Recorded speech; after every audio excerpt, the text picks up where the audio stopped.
Hi everyone, Bob Smith from Hulkingnerd, and I'm back after a bit of hiatus to discuss some of the movies and TV shows that I've watched in 2021. In today's podcast, I want to talk about what I liked from 2021. I'll discuss what I thought was bad in a future podcast.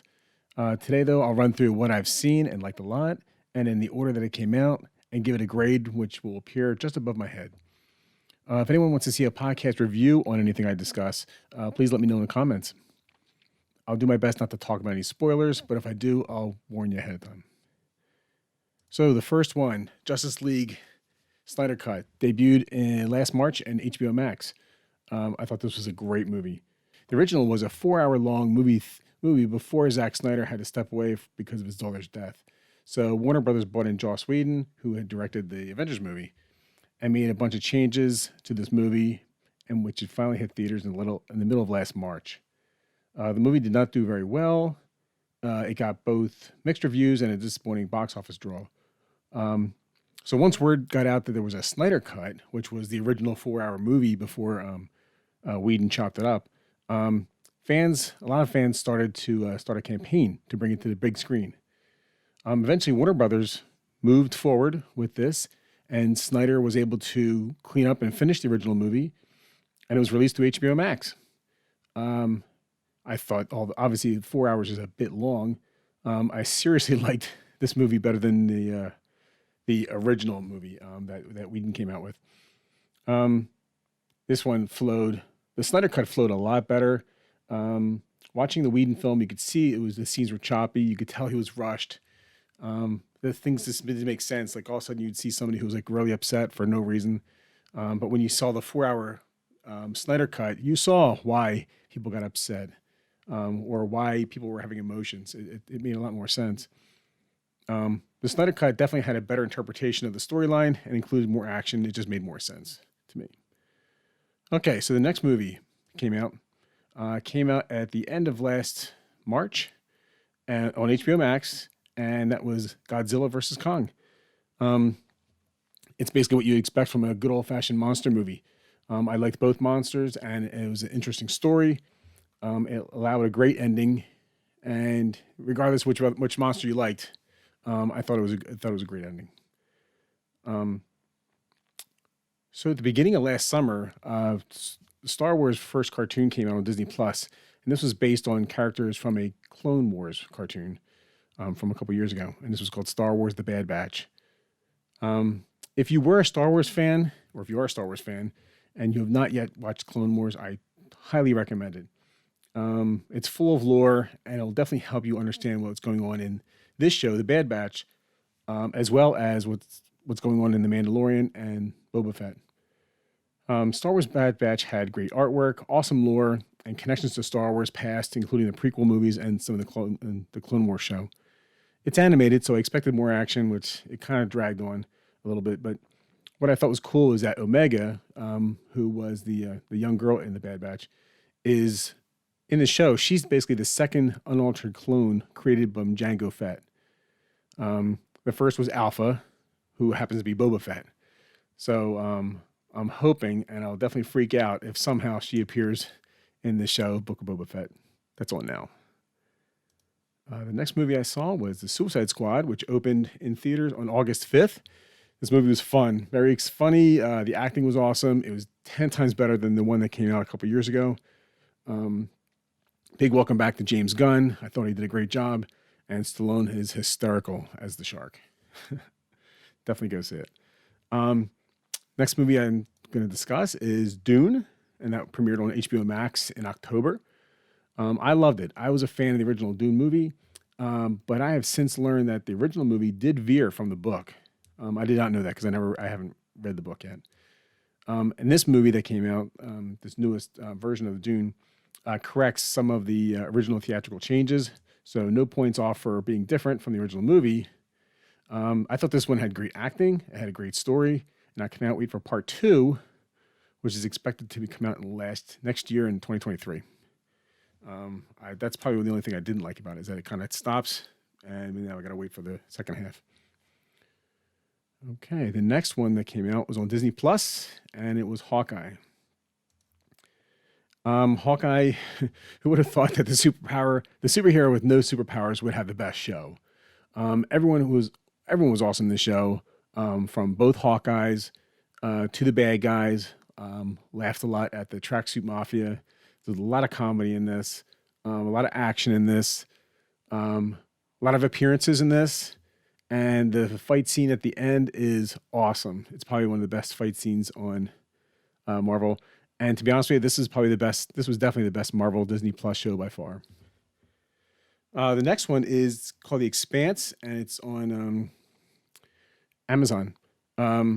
It just wrapped up. This was the final season. It was only 6 episodes, which is kind of disappointing. But it was an awesome, quick season. It was an awesome series finale. I'm hoping that somebody picks it up. I haven't heard any rumors yet, but it's such a good sci-fi show that I have to imagine that either Amazon's going to try and pick it up again, or someone else, sci-fi, someone has to pick up this show. I mean, it's got to be expensive because, like I said, if you've seen this show, it's mind-blowing. The details, the ships, the space scenes. It's an awesome sci-fi show.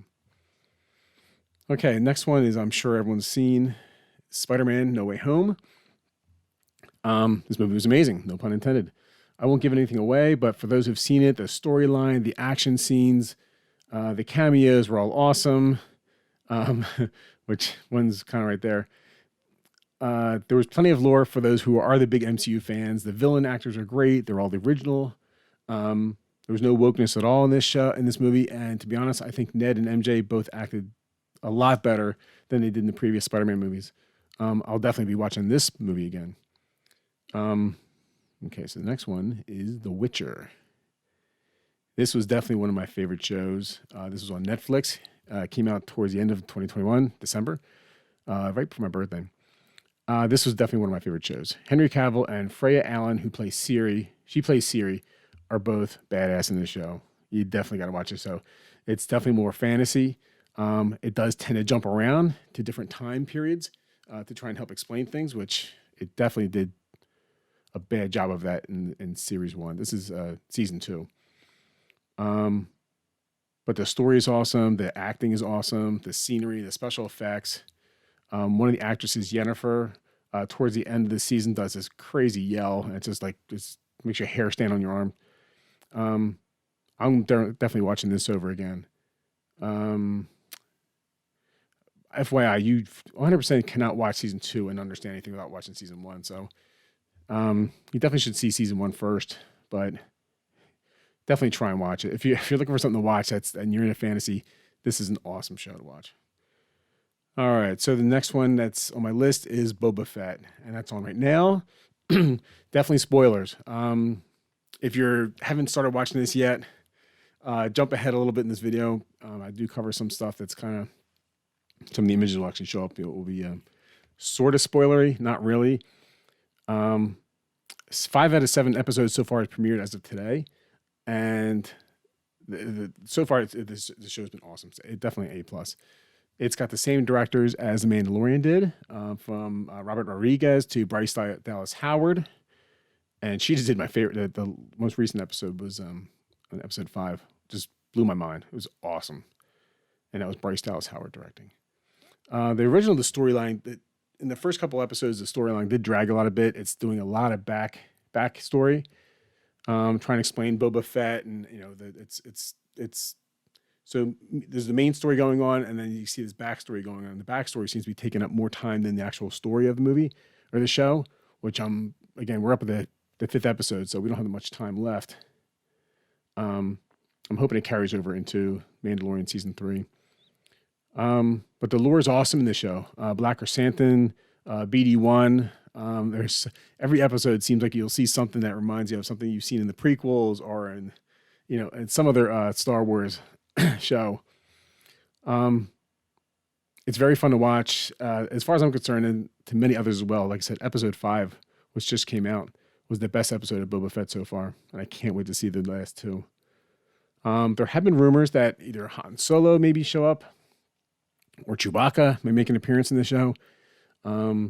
Obviously, they're getting really good at the deep fake. They did deep fake Luke Skywalker last year, and they deep faked Princess Leia a couple years ago. And so Han Solo's been rumored to be on set. So who knows? I'm hoping that they do something. That'd be pretty cool. There's even a rumor that maybe even Kira from Crimson Dawn, she appeared in Solo. She, at this point in time of Boba Fett's series, could be in charge of the Crimson Dawn, so maybe she'll show up. So the movies that came out last year I haven't seen yet that I plan to see is Venom. I still got to see Venom, and I still have to see Ghostbusters. Okay. As soon as I see them, I'll put them up. I plan to put another video out soon with what to expect in 2022 and 2023. And then I'm going to come out with another video on what I thought was bad in 2021. So, thanks for watching. If you enjoyed this video, please click the thumbs up button and subscribe button below. You can also click the bell if you want to be notified when my next broadcast is uploaded to my channel. If you have any comments, please share them below. Have a good night, everyone. Thanks.